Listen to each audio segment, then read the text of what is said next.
Good morning. It is 10 o'clock. So, this is going to be a health and wellness update. I saw the doctor yesterday, and the last couple days have been really hard. Today, I'm proud to say I missed out on about 2 hours of sleep last night with children and such, but got way more sleep than I did the last couple of days, and so I feel better.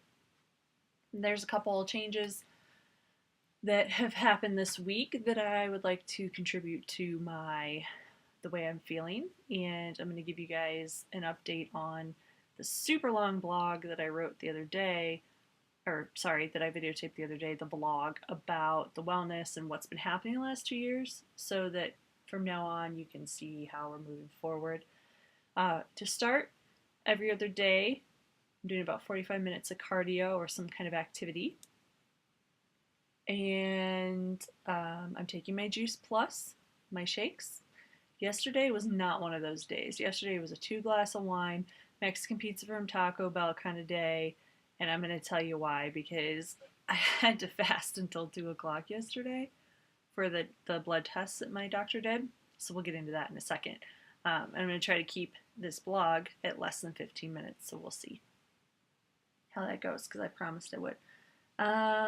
Okay, what's going on?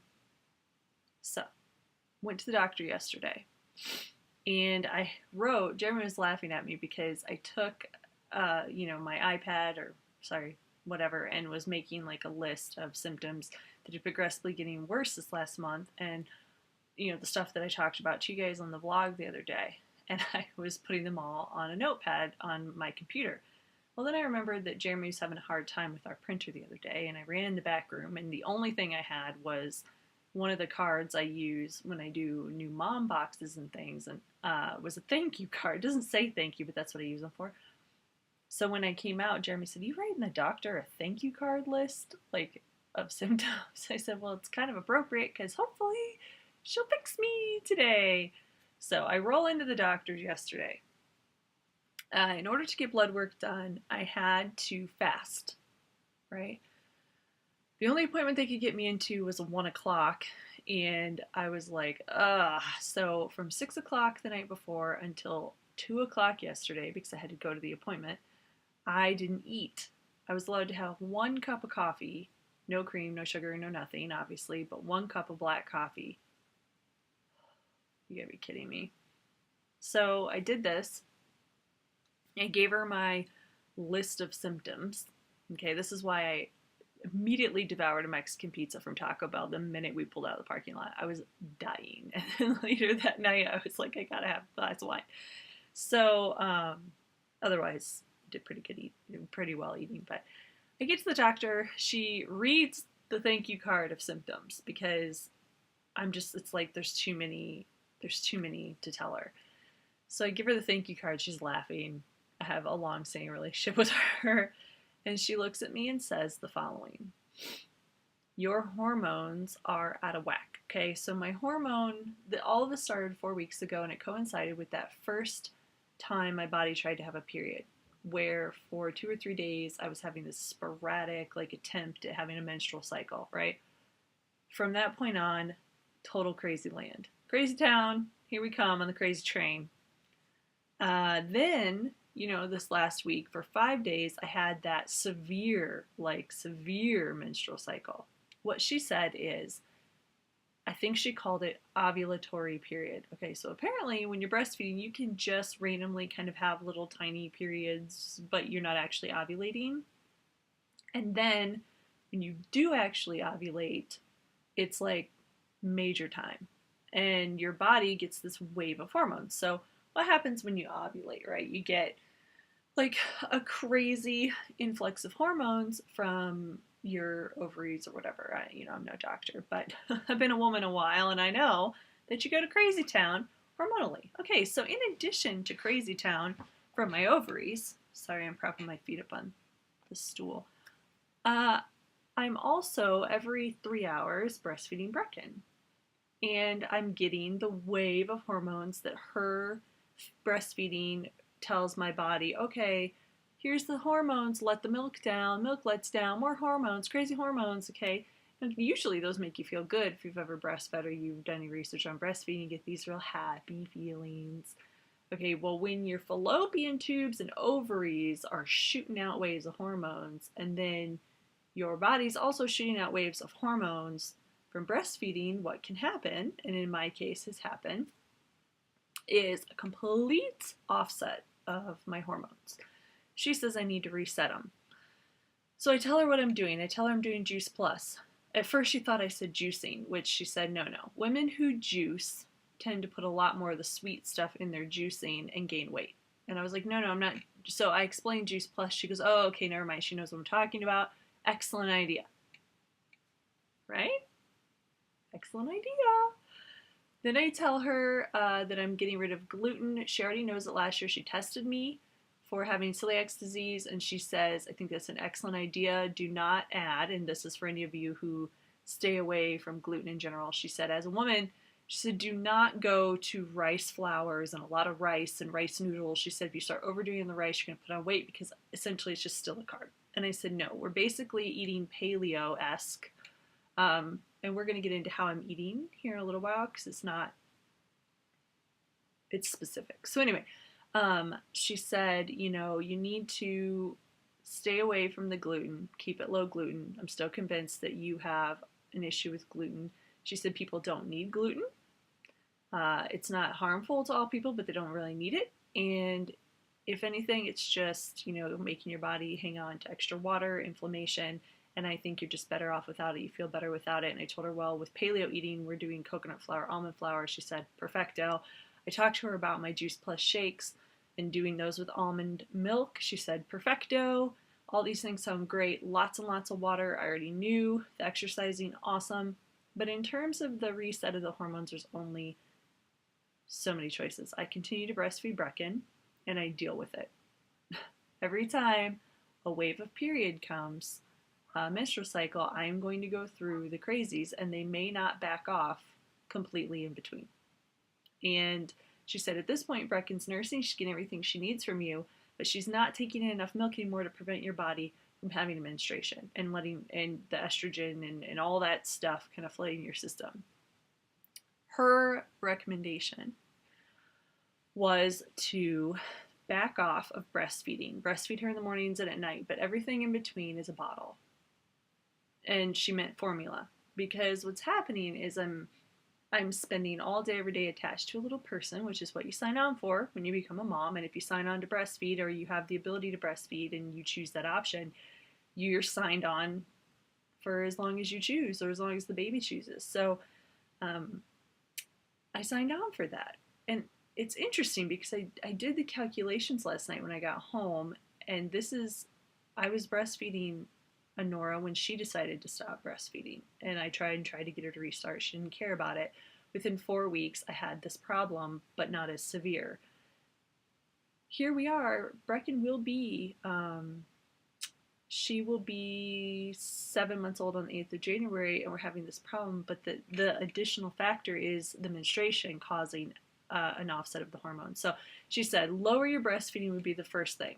Go to 1 breastfeed a day or 2 breastfeeds a day just to have that skin to skin, just to keep giving her that if you want to, but you got to get her on a bottle, get her on some good formula. It'll give you time away. She said, in addition, the first day you do it, leave the house for 8 hours. Go have 8 hours of mommy time. Get the massage Jeremy bought you for Christmas. Go have some coffee. Go have a glass of wine with a girlfriend. Go window shop or to the gym, but get out. Get out. And I was like, what? Get out? There's too much to do to be getting out, and I freak out. I worry about Brecken. Okay, now, what is the other factor in all this? Brecken doesn't take a bottle. Okay, you can't give a baby a bottle who doesn't want a bottle, right? She said the other option is Celexa. Now, she put me on the Celexa last time. I told you that. Celexa, you take it, it resets your hormones. A lot of menopausal women will take it when hormone therapy doesn't work. It resets you when you don't need it anymore. Your body kind of knows that. You wean off of it. You're done. You're not on medication for a long time. You can't take Celexa and breastfeed. Taking Celexa and breastfeeding is worse than taking it while pregnant. While pregnant, they can monitor or know how much the fetus is getting, but they still don't encourage taking it, just like a lot of other drugs. When you're breastfeeding, they don't know how much each mother puts out in their milk of the medication. And so she and I are in line with the fact that medication and children breastfeeding don't go hand in hand, really at all costs in my mind. So she said, if you want that, she wrote me a prescription for this Alexa, but she said, if you want it, you got to stop breastfeeding. And I agree with her, like, completely. She said, but what she wants to do, she said, when you get sick, and this is a good thought for anybody. When you get sick or you want to change your life, you want to change your body, you want to do something, what you need to do is learn. And you learn by trying different things. And so her suggestion to me was the only way you're going to learn what works before you jump on the medication bandwagon is to lower the breastfeeding to see how you feel. Getting that time away from everybody needing your body, your kids, your husband, your life, your job, your work, your house, and getting some of that time back for yourself will mentally make you feel better in general. Not having a continual wave of additional hormones every 3 hours on top of what's going on with my body right now will automatically make you feel better and could, she said, reset my hormones all by itself, and I will never need to take this Alexa. Should it not work, I can go cold turkey breastfeeding and take this Alexa until I feel better. So, Jeremy and I have discussed it, and we're going to try the lowered breastfeeding approach. Brecken really is kind of messing around with it anyway right now. So she's going to have to take a cup or a bottle. So we ordered a new kind of bottles. I'm going to post a link later when I actually blog about motherhood to the new bottle that I found. It's called Kind, K-I-I-N-D-E. It should arrive in the mail today. I'm going to leave the house for 8 hours tomorrow. That should be interesting. I'm going to nurse her in the morning. He's going to give her bottles the rest of the day. I do have a large supply of breast milk stored. So right now she's going to get the bottles of breast milk. And then I'm going to meet my friend Trish for some coffee. I'm going to go get that massage. I'm going to do a couple things. I'm going to go to the gym and whatever. Now, maybe you'll notice that I look better and feel better today. There's a couple things I've noticed with the Juice Plus, the water, and the healthy eating that I've added this last week. I'm thinning back out. Yesterday I weighed 168 pounds. The doctor said that 12 pounds was the hormone chaos. I have dropped 4 pounds since I weighed myself. She said once the hormones level out with all this healthy stuff I've started doing this last week, I should see excellent results. So I'm going to keep you posted. She said take measurements, take in the water, keep on your regimen, whatever. Jeremy and I are incorporating some specific life changes in terms of our eating, which I will share with you down the road because we're at 12 minutes 45 seconds. But I feel excellent today. And in fact, what I noticed with my Juice Plus specifically, I came home yesterday. Now, I had fasted all day. I had thrown some garbage into my body. Toward the other night, I was feeling kind of, I was feeling heavy. I had kind of a tension headache going on, and I realized I had not taken the Juice Plus capsules. I had been doing water, healthy eating the rest of the day, all of that, and I knew I felt a bit depleted, but hadn't been taking them. Took them, and within an hour felt awesome. This morning, feel awesome. I always wake up, take my green capsules, my 2 green capsules of the green fruits and veggies, and then with my lunch, I do a shake, and I have the red fruits and veggies and the berry capsules. And so, for breakfast this morning, I had scrambled eggs in coconut oil and black beans and spinach sauteed with some Creole seasoning and coconut oil. And it was delicious and divine. And that form of eating is something we read up on from a book we have, and we're going to be doing it to kind of help with the detox. But I feel really great today. I don't know if you can see it on my face. I'm wearing the new Christmas earrings Jeremy got me. I feel good. This lighting, I think, is making me look better. I had a great breakfast. I'm going to go to the gym today. We're going to get those bottles. I'm a little nervous, and it's always hard when you're a breastfeeding mom to lessen that or to take that away. But the doctor made a good point here in our last 30 seconds. I have felt crazy the last month. I have been yelling at my kids. I have been stressed out. I've known something's been wrong. She said, you're making healthy lifestyle changes, but in terms of the hormones of being a mother, what do you choose? Do you choose breastfeeding? Your baby's 7 months old now. She's gotten the best of what you can give her. even though my doctor and her pediatrician both agree a year is best when you're breastfeeding. We're about to hit 15 minutes. But she said, do you choose that? Or is what's better for them having a better mother? So I might start crying because I started bawling like a freak in her office. And the answer for anybody who's like, oh, the breastfeeding, oh, freaking out right now. The answer, if you're putting breastfeeding for your baby's sake ahead of your mental wellness and your ability to mother properly children that need you, I agree with her. Being a mother is more important. And so we are going to see if Brecken will allow it. If Brecken won't allow it, we'll have to discuss some things. The truth is, according to Brecken's pediatrician, she's gotten the best of what I can give her. She's on solids now. She's going to need me less and less. And a healthy baby will not starve themselves. They will latch a bottle. It might take a week, but she will latch a bottle. A sick baby will not. They will starve themselves because they don't have the energy. But a healthy baby, and I'd say Brecken's healthy, in the 98th percentile, will not starve herself. So, even though it's emotional and it's hard, here we go. So there's my update. Stay tuned later for an actual blog on some mommyhood and this excellent article I found that I'm going to share with you and some pictures of my precious little girls. And I will keep you posted. We got 30 days to see what this body's about to do. Brace yourself.